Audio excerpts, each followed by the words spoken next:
Olá, bem-vindo ao canal Leidos e hoje a gente vai falar sobre Boudica, que foi uma rainha guerreira, né? Ela foi a rainha dos celtas do povo Iceno. Para começar esse vídeo, eu vou deixar os recados para o final, por exemplo, outros vídeos parecidos com esse sobre história que tem aqui no canal e também indicações sobre filmes, livros para que você possa se aprofundar melhor, tá? Então, para começar, vamos falar o seguinte: não tem muita informação sobre o passado de Boudica, ou seja, o que ela fazia antes de se rebelar contra o Império Romano. Não tem muita informação. Não se sabe quem foram seus pais, nem família, nem tribo a qual ela pertenceu, além de também não haver informação quanto à sua infância. Na verdade, mesmo o ano do nascimento dela é desconhecido, embora estime-se que tenha sido através de especulações, né, que eles estimam, por volta do ano 46 depois de Cristo. E eu falei que não sabe a que tribo ela pertenceu. Você sabe que ela se tornou rainha dos Icenos depois, quando as tribos se juntam para lutar contra Roma, mas você não sabe a que tribo originalmente ela pertencia.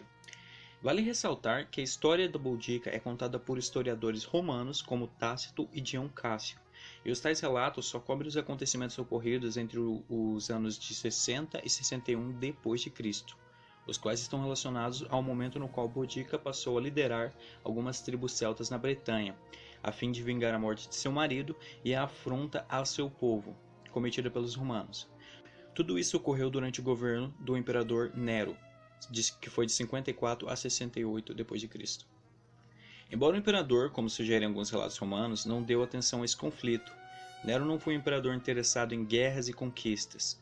Ele até mesmo cogitou abandonar a província da Bretanha, conquistada pelo seu tio, o imperador Cláudio. Como eu disse, não se sabe a que tribo Boudica pertenceu, embora se saiba que ela, ao se tornar rainha, passou a governar a tribo dos Icenos, uma das tribos que vivia no leste da ilha, na região da East Anglia. Vai ter um mapa aí na tela para você situar. Um aspecto importante é quanto à aparência dela. O historiador Dion Cássio descreveu Boudica como guerreira, e isso é meio contestável, pois não era comum mulheres celtas se tornarem guerreiras ou governantes. Agora vamos à descrição. É dito que ela era uma mulher alta, de olhar penetrante, voz imponente, longos cabelos ruivos e portava uma longa lança. Então era uma visão de uma mulher imponente, capaz de comandar exércitos. É importante dizer que tem que se ver com certa desconfiança esses relatos desses historiadores, pois era a versão do conquistador sobre o conquistado. Além disso, e aqui quero deixar transcrito o trecho ipsis literis, ou seja, como estava escrito na forma original, que é essa parte aqui, um pequeno parágrafo. Os escritores da antiguidade que escreveram sobre ela tinham como função contar aos romanos, através de suas narrativas, os grandes feitos do império.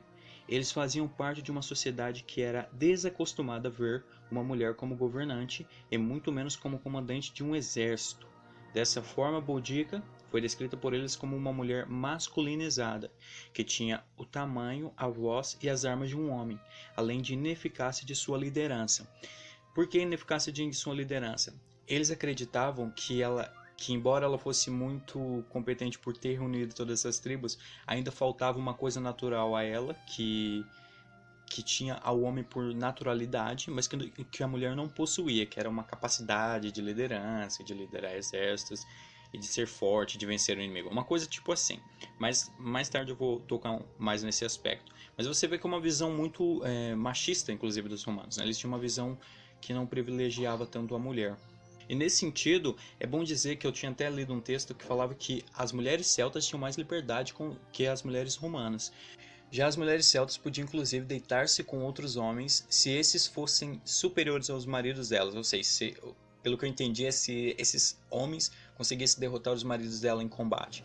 E isso teria uma função de gerar filhos mais fortes, filhos mais competentes, né? E também acontecia que a mulher poderia decidir o parceiro sexual dela, porque mesmo que o pai escolhesse alguém para se casar, ia depender se a mulher quer ou não casar com ele. Então havia uma independência feminina mais forte na tribo celta, nas tribos essênicas, né?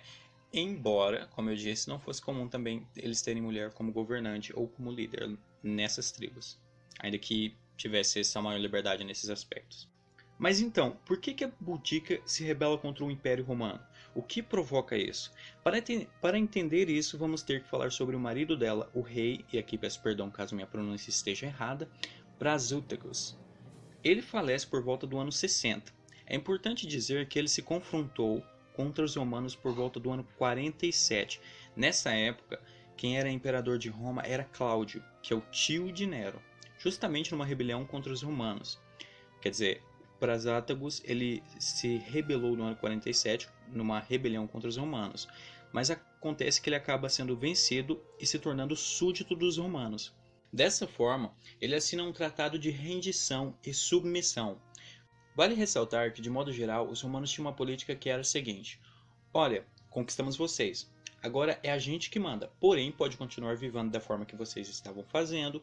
Ou seja, eles não se envolviam muito nas questões culturais de cada povo.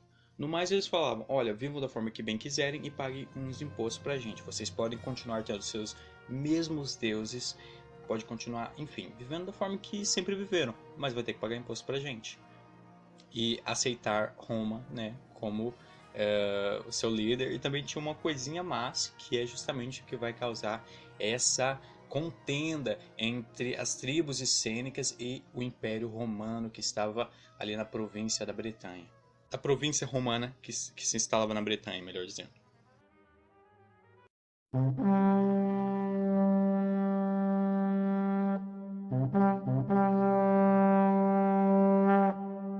Mas então, como eu disse, esse aspecto dos romanos é até interessante, porque eles acabavam criando uma estrutura nesses lugares que os povos acabavam se beneficiando.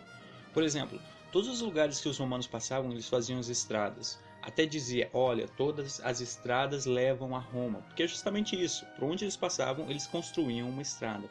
Além disso, vale lembrar a expertise romana em construção. Eles também tinham redes de esgoto, fontes termais, por aí vai. É até interessante lembrar um trecho do filme do Monty Python chamado A Vida de Brian, em que os homens estão lá reunidos decididos a acabar com Roma. E um deles pergunta: afinal de contas, o que os romanos fizeram por nós? Então um responde: o aqueduto. Outro adiciona: o saneamento. E aí vão falando, educação, as estradas, etc. É uma cena bastante engraçada que eu não vou pôr no vídeo por causa de direitos autorais, mas vou deixar aí na descrição o link para você ver a cena caso tenha interesse. Vale deixar claro que não é porque os romanos acabavam trazendo essas melhorias para esses povos que eles estavam certos em suas políticas de dominação. Até hoje mesmo você tem países que dominam outros povos sob o pretexto de levar a iluminação a essas civilizações atrasadas, e atrasadas aqui eu coloco entre aspas, tá? Mas enfim, continuando. Mas como eu havia dito, Prasutagus havia lutado contra os romanos por volta de 47, então acaba sendo vencido e a partir daí se submete a Roma. A vida segue dessa forma até sua morte no ano 60, e é aí que começa o problema, porque o rei tinha suas terras sob seu nome, que pelo tratado que havia assinado com Roma, deveria pertencer justamente ao Império após sua morte, como uma consumação do tratado de submissão. É dito isso, mas na prática a terra continuaria sendo dos essenos. Porém, ao que ocorre sua morte, ele decide dar essas terras aos seus filhos, como mandava a tradição. No caso, eram duas filhas. E aí o que acontece? O procurador da ilha, desse ano, Cato, aproveita que o governador da província romana na Bretanha estava de viagem no que hoje é o país de Gales. O nome desse cara que vai fazer essa campanha no país de Gales e que é o governador da província romana na Bretanha é Gaio Suetônio, na verdade, Gaio Suetônio Paulino. Guardem o nome desse maluco que já eu falo dele. É interessante falar que algumas fontes, por exemplo, na fonte que eu li em inglês, o cara falava só Paulinus, e na fonte em português o cara chamava ele de Suetônio, que é o nome do meio aqui. Então você pode encontrar escrito de uma forma diferente, dependendo da fonte que você lê. É o mesmo nome, só que eles colocam tipo sobrenome diferente, sabe? Então, esse governador ele estava travando uma batalha lá contra alguns druidas na ilha de Mona, atual Anglesey. Cato, então, o Cato, agora que eu estou falando, é o procurador da ilha, não o governador. Esse Cato decide ir à tribo dos Cicenos para exigir que Boudica, agora viúva, passe as terras para o domínio romano. Ela se nega, então as coisas ficam bem Clayton. Porque o que ocorre é que o Taldo desse ano ordena que a rainha seja posta nua e açoitada, e suas filhas sejam estupradas. E então Cato se retira, não sem antes espoliar a vila, fazer alguns membros da família real escrava e também matar alguns essenos. Então, ok, vamos fazer um parênteses aqui para mim falar para vocês sobre Gaio Suetônio Paulino, governador da província romana na Bretanha, e sua expedição para combater os druidas, que era o que eu havia falado aqui um pouquinho acima. Pois bem, no verão ocorre que Gaio Suetônio Paulino, vamos chamá-lo apenas de Paulino, ok? Vai com sua legião rumo à ilha de Mona, atual Anglesey. Ele queria dominar essa parte da Bretanha devido a essa região ser um dos mais importantes lugares religiosos. Conquistá-lo seria uma vitória simbólica, podemos dizer, enorme para os romanos. Eis que eles chegam no local, saem dos navios e vão rumo à praia. Quando chegam perto, conseguem ver que a praia está cheia de druidas, vestidos de pretos, mãos levantadas para o céu, cantando na sua língua nativa. Acompanhando os druidas estavam muitas mulheres, também vestidas de preto. Elas não estavam armadas, seguravam apenas tochas nas mãos. As mulheres começaram a gritar como animais selvagens e se aproximam da água, enquanto que os druidas cantam na margem. Os romanos estão na água, ainda fora de seus barcos. Vai ter uma figura na tela que vai dar para você entender bem do que eu estou falando aqui. Às vezes fica um pouco confuso, então eu vou deixar essa imagem que daí fica bem didático para você entender como estava a formação deles. Os soldados estavam aterrorizados. Eles pararam de se mover, abaixaram as armas e apenas olharam para a cena estranha que estava diante dos olhos deles. Após um tempo, Paulino os ordenou para que eles atacassem. Ele insultava seus homens, falava: ataquem, ataquem, e então os homens avançam. Passam pelas mulheres com as chamas em mãos e atingem a margem onde estavam os druidas. Quando atingem os druidas, eles acabam com eles também. Ou seja, os romanos finalizaram boa parte das mulheres que estavam gritando na frente com as tochas em mãos e também os druidas quando eles atingem a margem. Então eles percebem que os druidas não estavam em pé na praia à toa. Eles estavam em cima de uma pira funeral. E uma das mulheres sobreviventes foi com tocha em mãos e acendeu a pira funerária. A praia acende em chamas, então os romanos percebem que aquilo não havia sido uma batalha, e sim um sacrifício humano massivo, do qual eles participaram sem querer. Então, de forma alguma, os druidas pensavam em lutar contra os romanos. Eles estavam lá apenas por se sacrificar, ficaram cantando e de maneira quase... É bastante maluco você pensar, né?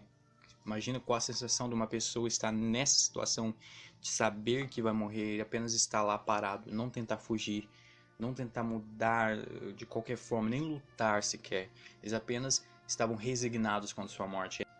E os romanos, eles acreditavam em mágica, né? Eles acreditavam que os deuses dos bárbaros eram tão reais quanto os deles. Por isso também acreditavam que haveriam terríveis consequências para o que havia ocorrido ali. Ainda que eles não soubessem que tipo de consequências poderiam ser. E depois do acontecido, eles receberam alguns reportes com notícias estranhas, como por exemplo que o canal inglês havia se tornado vermelho como sangue e outras coisas desse nível.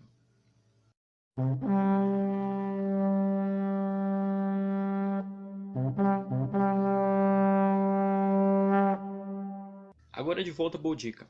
Recapitulação rápida. A morte de seu marido, que queria deixar as terras em posse de suas duas filhas como herança, é o motivo que gera o conflito com Roma, porque essas terras deveriam passar a ser do Império. Em virtude disso, o procurador da ilha desse ano, Cato, não confunda com o Paulino que estava numa campanha no momento e era governador, decide cobrar que a viúva passe as posses das terras ao Império Romano.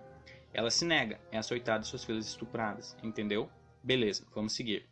Então, após tudo isso, digamos que Boudica tinha alguns motivos para se revoltar contra Roma. Aí é dito que ela fez um discurso de que eles não deveriam mais tolerar serem escravos dos romanos, nem se submeter às leis e à ordem deles, pagar tributos ao império, ceder suas posses e pagar com seus corpos. Aí é dito que lutar contra a escravidão seria um motivo latente para esse povo ir contra os romanos, porque a partir desse momento os caras deviam estar com medo federal de se tornarem escravos dos romanos, né? Assim, não dá para saber se esse discurso de fato ocorreu, porém alegar a possível vontade de Roma em fazer os essenos escravos pode ter sido um fator crucial para motivar o povo dela e a guerra e também a tribo vizinha, né, os Trinovantes. E, inclusive, na outra fonte que é dito que o Dião, né, ele gostava de inventar discursos Então, realmente não tem como saber o quanto isso de fato ocorreu, não tem como saber se isso de fato ocorreu ou não, né? A Boudica convocou uma reunião com o líder dos Essenos e com tribos vizinhas que tinham recebido tratamentos similares pelos romanos. Eles votaram para que Boudica fosse a líder da união de tribos. As tribos não plantaram durante esse período de preparação. Por 4 meses, eles apenas fizeram armas, juntaram suprimentos e secretamente prepararam para a guerra. Eu aqui, no meu alto achismo, é simplesmente uma opinião, né? Que até alguns historiadores, eu tava ouvindo um podcast, o cara falou assim, ó, tem que parar com esse achismo aí, muita gente só acha e acha e acha. Não tem que falar de que acha. Mas enfim, ó, é simplesmente um achismo mesmo, e não tem qualquer valor, mas eu acredito que eles teriam escolhido a Boudica justamente por ela ter sofrido mais, né, sofrido mais consequências da maldade do Império Romano, né? Porque foi açoitada, as filhas dela estupradas. Então, colocar ela seria um símbolo de resistência, né? E também o símbolo de que ela se negou, porque ela poderia ter passado as terras por o Império Romano, mas não, ela lutou contra, ela se rebelou. Então, talvez esse seria um motivo para colocá-la como a líder, né, dessa união de tribos. Mas enfim, continuando. Então, com o bom presságio da deusa Andraste, basicamente era uma deusa da guerra e seno. Eu não vou falar muito sobre ela porque o vídeo vai ficar longo, então se eu fosse me especificar em cada ponto, vai ficar extremamente longo esse vídeo. Então, de repente eu posso fazer outros vídeos tocando mais nesses pontos que não foram tão explorados aqui. Mas acontece que então tem esses bons presságios da deusa Andraste e a Boudica vai à guerra no ano 61 d.C. Aqui vou pôr uma transcrição da fala de Boudica feita por Dion Cássio. E de novo, não dá para saber o quanto essa fala é acurada, devido aos motivos já mencionados no vídeo, porém achei interessante, portanto aqui está. Deixe-nos, portanto, ir contra os romanos, confiando audaciosamente na boa sorte. Deixe-nos mostrar a eles que eles são lebres e raposas, tentando governar cachorros e lobos. Agradeço a você, Andraste, e peço a você, falando de mulher para mulher, imploro a você por sua vitória e preservação da liberdade. Primeiramente, Boudica atacou Camulodunum, atual Colchester. E aqui eu não sei se minhas pronúncias estão corretas, mas tem um mapa na tela aí para você situar, tá? Esse lugar, o Camulodunum, era um acampamento de veteranos de guerra. Era uma prática comum romana para assentar colonos nas terras, mandar veteranos, ou mandar pessoas mesmo. Eles colocavam eles lá, então tinha meio que um assentamento. Você vai ver que tinha muitas cidades romanas, pequenas e grandes, já na província da Bretanha. Né? Como esse acampamento ficava no território dos Trinovantes, tribo que, como falei, tinha sido convencida a lutar contra os romanos por Boudica, fez sentido que esse local fosse o primeiro a ser atacado. E a partir daí ela começa a tomar a melhor em várias incursões. Inclusive nessa, em Camulodunum, a rainha dos Essenos destrói um templo construído ao imperador Cláudio, que os bretões consideravam como tirania. Aqui eu não sei se o significado de tirania vai ter o mesmo, por exemplo, o significado atual de tirania ou o significado romano. Porque no significado romano, tirania não era exatamente uma coisa ruim, era só um líder que tomava o poder durante um tempo. Por exemplo, César era tirano, sabe? Quando a Roma se via em problemas de, sei lá, algum problema de grande ordem, ele chamava um cara e o poder ficava concentrado nele durante 6 meses, se eu não me engano. E daí ele vai ter que resolver. E esse cara é o tirano. E foi escolhido por pessoas, entendeu? Então esse era o significado para os romanos. E curiosamente, né, as pessoas falam, pô, mas não tinha como estar errado, né? Ironicamente, claro. Mas deu certo. Alguns caras realmente pegavam o poder, resolviam o problema e devolviam. Tem até um caso que eu vi no SciCast, que é muito legal, tá? Se você procura aí... eu vou deixar depois para as indicações, mas enfim. Tinha um caso de um cara que ele era um velho general de guerra, alguma coisa assim, e acontece que ele foi convocado por Roma para resolver o problema. O cara foi lá, tipo, tava na fazenda dele e falou: essas crianças não sabem se virar sozinhas, mano, vou ter que ir lá e resolver o problema. O cara foi lá, resolveu o problema, depois devolveu o poder para Roma. Roma não queria ter reis, eles já estavam totalmente. Eles detestavam e se opunham completamente a ter rei ou imperador. Tanto é que César nunca se declara imperador de Roma, tá? César nunca foi um imperador, lembre-se disso.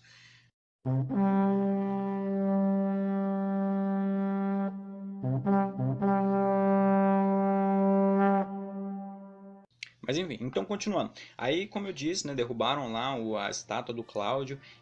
E quem guardava Camulodunum? Bem, a nona legião Hipânia, ou Hipânia, porque tá com H aqui, eu não sei se é Hipânia ou Hipânia. Então, essa legião esta, né, que contava com um contingente de 4 a 5 mil homens. E segundo Tácito, esse número era muito inferior ao número de bretões que Boudica levara consigo, embora não se saiba o número de soldados que a rainha Siena teria levado. É interessante isso, porque será que... Lembra daquelas coisas de tipo, não confie em tudo que você vai ler historicamente?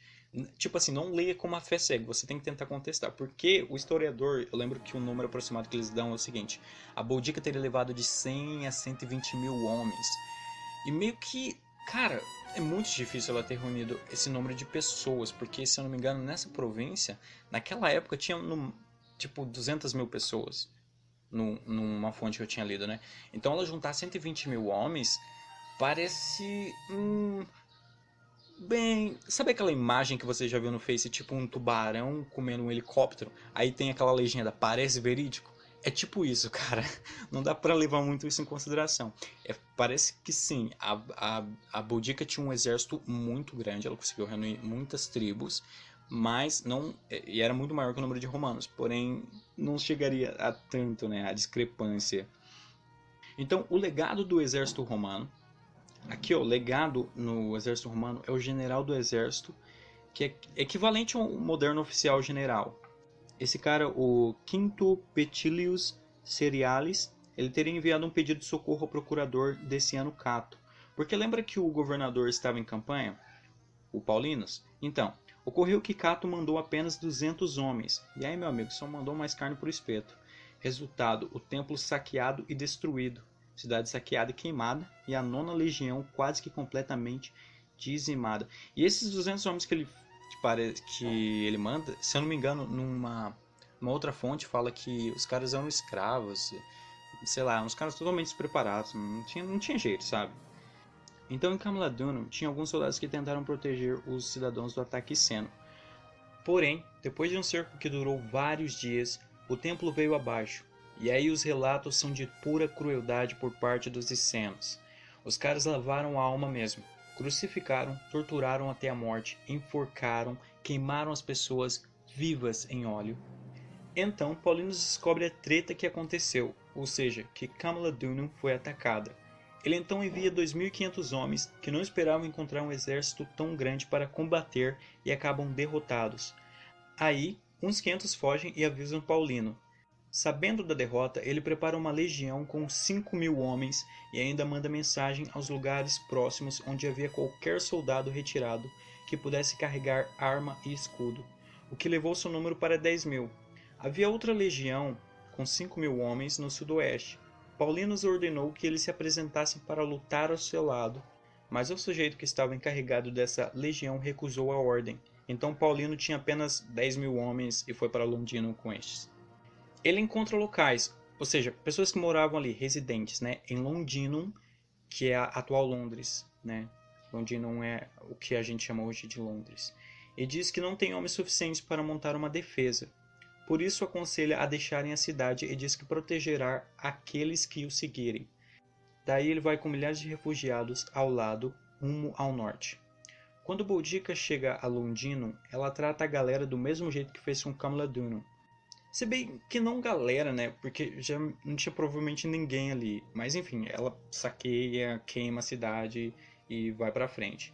Então, após isso, ela vai rumo ao norte em perseguição ao Paulinus. Paulinus foi para a última grande cidade romana na Bretanha, chamada de Verulamium, atual St. Albans. Quando chega lá, ele diz para os habitantes evacuarem a cidade e vir com ele, pois ele daria proteção a eles. Ele continua rumo ao norte. É tipo o mesmo. Na verdade, esse é o mesmo tratado que ele fez com a galera de Londino, né? Ele falou: ó, não posso montar defesa aqui, vocês vêm comigo e eu protejo vocês. Ele continua rumo ao norte, agora com mais refugiados. Boudica chega a Verulamium e repete o ciclo: queima a cidade romana e tal, e por aí vai.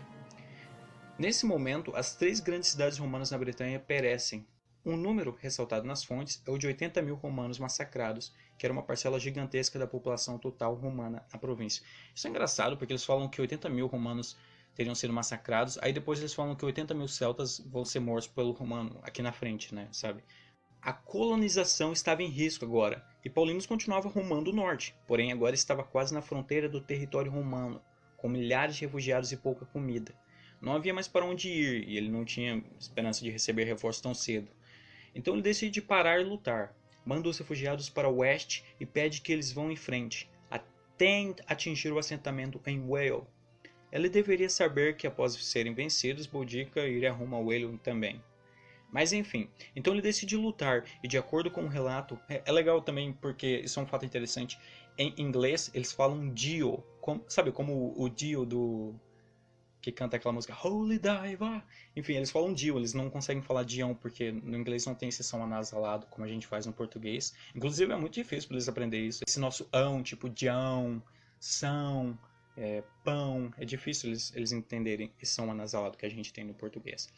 Mas enfim, aqui, de acordo com o relato do Dion, né, que como eu disse antes no vídeo, ele é famoso por inventar discursos grandiosos, né? Mas enfim, segundo ele, Paulinus disse: melhor cair lutando bravamente do que ser capturado e empalado. Olhar nossas entranhas arrancadas de nossos corpos, ser queimado em óleo vivo, ser lançado em quentes e vermelhos espetos. Bretanha será um monumento nobre para nós. Ele disse monumento? Não, ele disse fedorento. Após dar esse discurso, Paulinus vai para a floresta fazer cocô. Não, mentira. Paulino vai para a floresta mesmo, e lá ele decide encarar o exército iceno. Então o exército romano está numa floresta. Eles não sabem onde foi esse local, tá? Não sabem, tipo assim, a localização exata de onde esse evento teria ocorrido. Enfim, Paulino está com seu exército na floresta esperando pelos icenos. Uma fonte bastante confiável, segundo o autor do vídeo que eu assisti, em inglês, ele fala o seguinte, que aquele era o maior exército que Roma enfrentou, e também diz que tinham algumas evidências para corroborar essa afirmativa, né? Então, no exército de Boudica, o número de mulheres parecia ter sido maior que o número de homens, e a maioria usava armas capturadas do exército romano. Os essênicos gostavam de usar carruagens, mas Boudica não tinha muitas delas ao seu favor, provavelmente por causa que muitos dos cavalos deles tinham sido tomados pelos romanos. É tipo assim, ela não tinha muito, mas tinha algumas, inclusive ela usa algumas depois, tá? Só para deixar claro para você, porque eu falo isso agora e você fala, peraí, ela não tinha carruagens. Ela tem algumas, não muitas. Eles gostavam de usar e queriam ter mais, mas não tinham tantas, entendeu? Então a horda de Boudica entra em formação, e os vagões com suprimento chegam e são dispostos de modo a fazer um semicírculo atrás das linhas dela. Vai ter uma imagem na tela aí para você não se confundir e entender exatamente o que eu estou te falando. Alguns dizem que isso era para que não combatentes observassem a batalha, mas não há muita evidência que corroborem isso. As forças de Boudica se aproximaram e quando estavam no alcance, os romanos utilizaram seus dardos contra o exército iceno. Quando acabaram seus dardos, a infantaria romana se colocou em 3 formações de cunha e então rapidamente foram com toda a velocidade na linha de Boudica. Imagem na tela aí para você ver como é que eles fizeram. Paulinus percebeu que eles seriam rapidamente cercados, o que acabou ocorrendo, mas as cunhas permitiam que eles lutassem em várias direções de uma vez. Mesmo cercados, eles lutaram implacavelmente, movendo-se para frente e invadindo o exército iceno. As forças ao redor de Boudica bombardearam os romanos com arcos, flechas, dardos e pedras de todas as direções, mas os icenos não estavam acostumados com infantaria pesada. Os projéteis que utilizavam não eram suficientes para bater as armaduras e escudos romanos. Aqui eu vou deixar um questionamento, que eu não sei se há uma resposta ou não, mas é o seguinte, eles falam assim que os icenos não estavam acostumados a lutar com infantaria pesada, mas veja, é que eles destruíram assentamentos, né, eu acho, mas eles combateram um exército ali romano, né, de uma legião ali, então eles deveriam ter alguma experiência, então por que agora não funcionou? É claro que aqui o número de romanos era superior, né, o número de romanos aqui era 10 mil, parece que quando eles foram para Comladunum tinham 5 mil, né? Então essa é a diferença. Mas eles falam assim que eles não teriam experiências e que eles não conseguiram ser pares para o exército romano. Não sei, me deixa com algumas dúvidas, sabe? Mas enfim. Então Boudica ordena as carruagens que tinha à sua disposição para atacar dentro da linha romana, mas os romanos resistiram e continuaram empurrando para frente. Após essa luta o dia todo, que eu acho interessante também porque, cara, batalha na idade... aquelas batalhas antigas, cara, eles falavam que, tipo assim, era 2 horas, sabe? Acabava rápido o negócio. Eu não consigo pensar numa batalha antigamente que durasse o dia todo, né? Mas, enfim. Então, após essa longa contenda que durou o dia todo, os essenos acabaram frustrados e exaustos pela força romana imparável. Então os essenos começam a bater retaguarda.